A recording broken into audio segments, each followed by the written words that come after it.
ဝန်ထမ်းတွေရဲ့ performance ကဘာလဲလို့ပြောရင်ကျွန်တော် KPI နဲ့ပတ်သက်တဲ့ training တွေ performance management နဲ့ပတ်သက်တဲ့ training တွေ PMS တွေ performance setting တွေကျွန်တော်တင်တန်းနေအများကြီးပေးမှုတယ်ဆက်တဲ့အထိလုပ်မှုတဲ့အခါမှာ what is in performance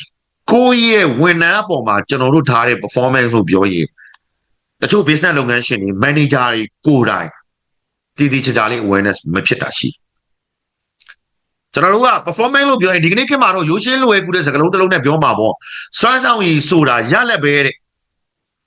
စွမ်းဆောင်ရည်ဆိုတာရလက်ပဲတဲ့ဘလို့ရလက်မျိုးလေအမှနောက်တစ်ဆင့်စကားထပ်ပြောလာပြီနော်အဲ့တော့ဝန်ထမ်းတယောက်ကနေ့စဉ်နဲ့များလုပ်နေတဲ့လုပ်ငန်းတွေအများကြီးရှိတယ်အဲ့ရှာတယောက်အနေနဲ့ပဲစဉ်းစားကြည့်အောင်ဝန်ထမ်းခန့်ရမယ်လာစာပေးဖို့ကိစ္စတွေလုပ်ရမယ် training and development ပိုင်းတွေလုပ်ရမယ်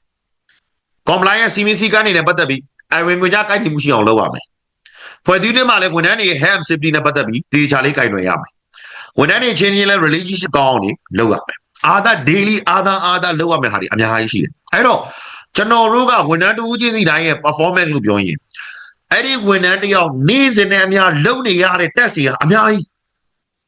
အယောင်ဝန်ထမ်းတယောက်ကိုစဉ်းစားကြည့်အောင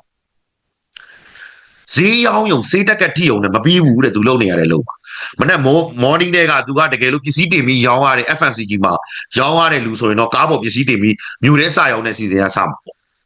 ့ပစ္စည်းတွေထုတ်ရမယ်မှန်ကန်တဲ့စင်းစရာတွေဖြစ်ဖို့လိုတယ်ကားပေါ်တင်ရမယ်တတ်မှတ်ထားတဲ့မြို့နယ်တွေတက်ကက်တွေ area တွေအတွင်းမှာရရှိအောင်စေးတက်ကက်တွေရအောင်ရောင်းရမယ်စင်းစရာတွေလည်းမှန်ရမယ်ရောင်းပြီးငွေပါတိတိကျသိမ်းရအောင်မယ်အကျွေးတွေအများကြီးကြလို့လည်းမရအောင်စေး policy တွေနဲ့လည်းအဝင်ကုန်ကြဖြစ်အောင်လုပ်အောင်မယ်ကုမ္ပဏီကရက်30ပဲအကျွေးပေးရက်30အကျွေးပေးနိုင်တဲ့ကာလအတွင်းမှာပဲမိအောင်ကျွန်တော်လုပ်ရမယ်တတ်မှတ်ထားတဲ့သူ့ရဲ့လုပ်ရမယ့်အလုပ်တွေကအများကြီးအဲ့လိုပဲဝန်ထမ်းတယောက်ရဲ့ performance ကိုပြောတဲ့အခါမှာကျွန်တော်တို့က result ရလက်တကယ်ပြီးမြောက်အောင်မြင်အောင်လုပ်နိုင်ခဲ့တဲ့အရာလို့ကျွန်တော်တို့ခဏပြောခဲ့တယ်ကျွန်တော် TikTok မှာရော social media YouTube တွေမှာရောဒီ performance နဲ့ပတ်သက်တဲ့အကြောင်းကိုကျွန်တော်အများကြီးပြောခဲ့တယ်ဒါပေမဲ့သူလုပ်နေရတဲ့လုပ်တွေကအများကြီးအဲ့ဒီတဲကမှကျွန်တော်တို့ကဘယ်အရာကိုကျွန်တော်တို့လိုချင်တာလဲတဲ့အဲ့တော့ကျွန်တော်ဒီမှာပြထားတဲ့ equation လေးကြည့်အောင်တဲ့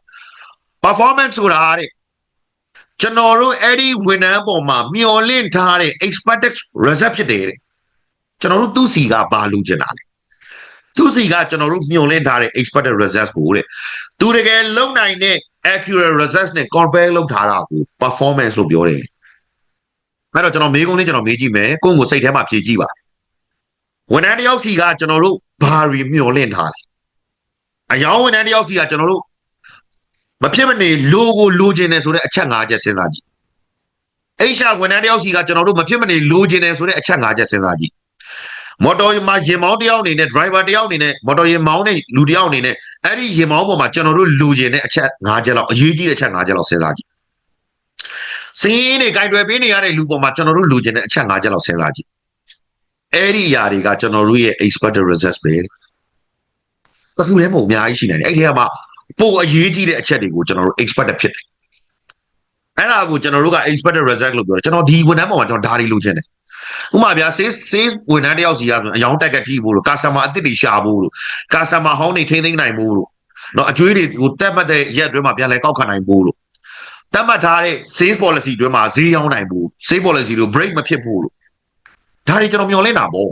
့အဲ့ဒီຢာတွေကအဲ့ဒီဝန်ထမ်းပေါ်မှာကျွန်တော်မျှော်လင့်ထားတဲ့ expected result ဖြစ်တယ်အဲ့ဒီ expected result တွေကကျွန်တော်တို့မျှော်လင့်ထားတဲ့ຢာရချင်မှလည်းရမှာနော်သူတကယ်လုံနိုင်တဲ့ accurate results နဲ့ကျွန်တော်တို့က compare လုပ်ဒါကိုကျွန်တော်တို့က performance လို့ပြောတယ်တဲ့လုပ်ငန်းခွင်ထဲမှာအဲ့တော့မျှော်မှန်းချက်နဲ့ကိုက်ညီရင်အောင်မြင်တာပေါ့တလားကိုသိန်း100ဈေးရောင်းရမယ်ဈေးတက်ကပ်ပေးလိုက်တယ်ကျွန်တော်ကဈေးဝင်တဲ့ပုံမှာကျွန်တော်အရေးကြီးဆုံးမျှော်လင့်မဲ့ expected ကတစ်ခု5-6ခုရှိနိုင်မယ်တစ်ခုရင်လုံးပြောပါဆိုရင်တော့တတ်မှတ်ထားတဲ့ဈေးတက်ကပ်တွေကိုထိနိုင်ပြီအဲ့တော့သူ့ကိုကျွန်တော်ကဈေးတက်ကပ်တလားကိုသိန်း100လို့ပေးတယ်သိန်း100ရောင်းနိုင်တယ်အောင်မြင်တာပေါ့ပို့တော်တယ်စူးစမ်းနိုင်တယ်ဆရာဒီလကတော့သိန်း150ရောင်းလိုက်တယ်စိတ်ဆိုးမလားဒီမှန်းချက်တဲ့မျော်မှန်းတာတက်ကြော်လွန်သွားရင်ထူးချွန်တယ်လို့ကျွန်တော်တို့ပြောလို့ရတယ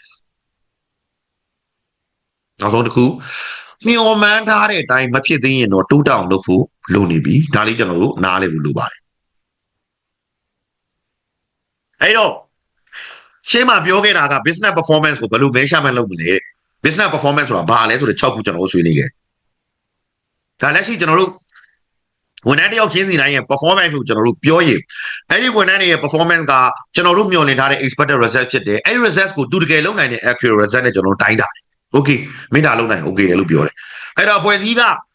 လုပ်ငန်းအတွက်ကော individual ဝန်ထမ်းတွေအတွက်ကောကျွန်တော်တို့လိုချင်တဲ့ performance ကိုကျွန်တော်တို့နားလည်ပြီဆိုရင်တဲ့စွမ်းဆောင်ရည်စီမံခန့်ခွဲမှုအပိုင်းကိုကျွန်တော်တို့သိချသိပြီဆိုရင် performance တွေကိုမျှော်လင့်ထားပြီဆိုရင်ဒီနေ့ခေတ်မှာတော့တဲ့စွမ်းဆောင်ရည်တစ်ခုတည်းနဲ့မလုံလောက်တော့ဘူး